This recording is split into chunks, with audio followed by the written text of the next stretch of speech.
So I had a dog fight the other day, and well, the Siberian husky is normally they are striving for harmony in the pack.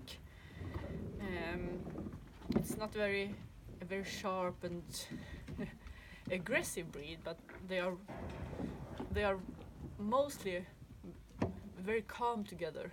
They like to play, they like to spend time together, they like to caress each other. Now I have chosen to have quite a hot-headed type of Siberian husky. It fits me because I like the energy, I like the action, I like the speed, but that also makes me give me more responsibility to arrange for the pack to be in harmony. Now, the Siberian husky, they don't want to argue, but there are when they are arguing, they almost always is arguing about something, and this is very common for dogs in average, that they rarely argue just to argue, but they argue about something. There is something that they want, that they crave, and that they are ready to fight about. So it could be food, it could be a toy, or it could be a human that they really care about and they want to have for themselves. You know, the Gollum from the Lord of the Rings. That can be a husky from time to time. Anyways, as I said, they want to have harmony and they want to have peace, but there are occasions when they are actually starting to argue about something. Now, most of the time when they argue, no blood will be spilled. They argue and they are finished almost before it even started. But there are a few situations where I am especially careful, and that depends on what dogs are involved. So the younger dogs, and especially the females, all dogs can start to argue, but the younger females, I believe that they argue, they have a harder time to just let it go. They argue harder. They can hurt each other. They can actually, the fight can come for real. So I'm always very careful about mixing the young females until I feel really certain that they are feeling safe with each other. I want my pack to be feel safe when I'm around. I want them to trust me, that I will see, so they won't get in trouble, so they won't start arguing with each other. That's my way of having my pack. Maybe that's why it works with all these young females that I've had now for a year. Now I know that it's very common to see a dog pack like a hierarchy. I mean, every one of us who actually put different dogs together to pack, everyone can provoke the dogs to have a hierarchy, and you can choose to have that, but I won't, because the hierarchy is always a product of dogs with a lack of resources. I want to strive for my dogs to have the resources they need to be harmonic and to be satisfied with life, so they don't feel the need to have the hierarchy. I want them all to have their places. They have different interests, they have different skills, and I can see every individual has its special place. But I can never say that they have a hierarchy. There is no alpha dog. It could be. I could put all of them together and let them fight and see, okay, who's the alpha? But that's not the way they build trust in the pack. that kind of way to build a pack is an hierarchy where the strongest and most determined dog will be the alpha, and sometimes it's a good alpha and sometimes it's not. I want the dogs to work together, and I don't believe that the hierarchical way of building a pack is a harmonic way. I don't believe that it's the best way for me to build my team to work together as a team. Therefore, I use whatever resources I have to prevent arguing.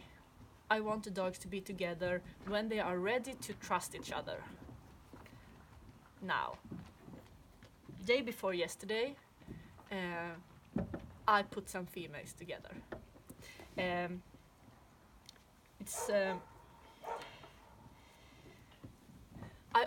If I get new females into the pack during summer, I am very careful about putting them together, the females. I always prefer to put them together when they are working together. First work together and run together, then I can start mixing them and having them together. So day before yesterday, I wanted to try to have Karma with the other females. Now Karma is in a period in life where she won't trust the elder females, and she's showing a provocative behavior towards them. For me, it's like she's testing them. She's testing whether they are trustworthy or not. But I don't like that method. I don't want to put her in situations where she needs to test the others. But we had a really good training session, and I wanted to put them together. Let's go here so you can see them. I wanted to try to put them together. So after the training session, I let Karma loose, and together with Kite and Dolly and the males. And everything was totally okay until they saw some sheep. Now the problem is when they see some sheep, they get really ecstatic about that. They want to hunt them, they want to see them, they want to chase them.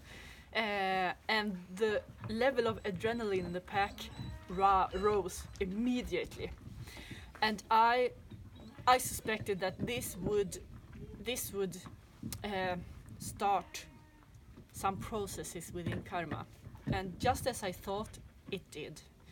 So when they settled down, she went on to Kite and wanted to test her. She was provoking her.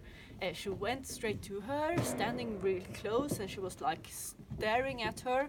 She was really aggressive in her body language, and I felt like this is not good, because I also know Kite. She's 3 years old. She's not very mature yet, so she won't just ignore. But if someone is attacking her, she will answer.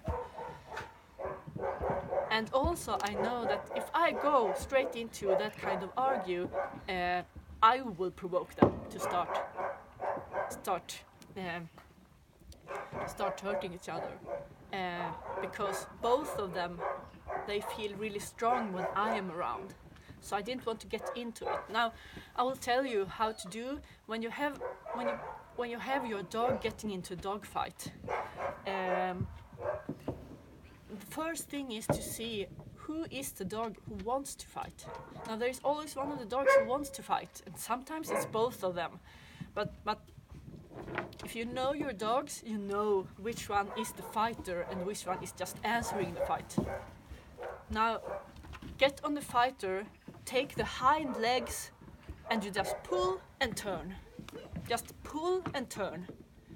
The fighting dog will be pulled backwards and turn on her back, and she will that will give the surprise moment for her to just let loose whatever she has in her mouth.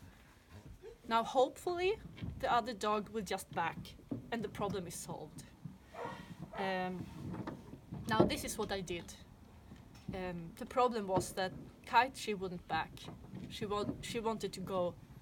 She wanted to go, get to Karma another time, and then is where I did what you never should do. I put my hand in Kite's mouth. Now, if she would have bitten me the way that a dog actually can bite, I would have a hole straight to my hand, through my hand. Now she was marking with her teeth. I put my hand straight into her mouth, and I got dog bite. I have 2 holes here. Most of the time when they bite, you get 2 holes, one from the upper teeth and one from the lower teeth. So I had a bite here. Now that happens sometimes. That I mean, you cannot think fast enough when there is a dog fight going on. So you're trying to just stop it. Now, when Kite realized that she had bit me, she was backing off. I guess she was surprised, and then I could grab her as well. So I had Karma and I had Kite. So that was finishing it. Now, what I did wrong, I was too early putting them together. I know the situation of Karma. I forced her into situations that she can't make it yet. She can be with me too. They have a really good time together. Karma is 2 years old, and she moved here last winter, so she hasn't been in this pack very long. It takes time for her to come really into the pack. Now, most of the dogs she already knows, but Kite and Aviar, I would say, those are the ones that she hasn't got a relationship to yet. Now, why did I put them together with all the dogs? That was not a good idea. I could have taken them on a walk on leash, both of them, Kite and Karma, and we could have a walk and walking dog together outside their natural where they live. Actually, it builds a bond between dogs. This is not how I did it. This is how I should have done it. I should have taken a few walks with them so they could start to build this bond between them and feel that they are the same pack, they are belonging together in the same team. And then I could have started to let them loose together after work. Those two, just those two. Now that would have given me a totally different energy level, a totally different possibility to control these situations. But I didn't do that. I went too fast forward. I needed to break fight, and I put my hand straight into Karma's mouth. No, Kite's mouth. So things like this happen. I mean, I cannot blame the dogs actually. I rarely blame the dogs. It's only once where I really saw a dog aiming at me, at my hand, aiming and biting me. And that dog, I went to the vet the next day and I took him away. But the times when I've been hurt in dog fights, it's always when I put my body parts between the dogs when they are biting each other. So remember, identify who is the starter of the fight. Grab the rear legs, just pull, turn it around, so the dog gets on its back. And then most of the times the fight will be over and no one is getting injured. So this time no one was getting injured but me. I'm the only one who got injured. Now the doctor put me together. I had this bandage, and in a few days my hand will be as good as new. When you get a dog bite, it's very important that you go to the... Clara! Foxy! Yeah. And that you go to the doctor, because there are bacteria in a dog's mouth that can get you really bad infections. Men hörni, nu räcker det. They're playing the kids. So anyways, now I just want to tell you, dog fights, I mean, you don't want them, but these are dogs. People argue as well. It's nothing wrong with a dog who happens to come into a fight. Normally there is always a reason why they are fighting, and for me in my pack, most of the times I take the responsibility, because I put these dogs together, and it's my responsibility to make them feel safe together, and to build the surroundings in a way so that they can relax and they can trust their closest dogs, and they can trust the dogs that I choose to put them together with. That's my view on a pack life and keeping peace in the pack. Now, if you give me another month or two of training, all my dogs will go together. I will have them together. Because they have been working together as a team, I slowly form them together. So there will be no problem. Now, I think also, most huskies, they are working really well with others. But I chose to have the hot-headed huskies. I chose to have a lot of females. I chose to put them together in a pack and in a team. Therefore, I am responsible to make this work. And this is how I do it. And sometimes I don't succeed. But yeah, I will do it over again, and this time I will do it right.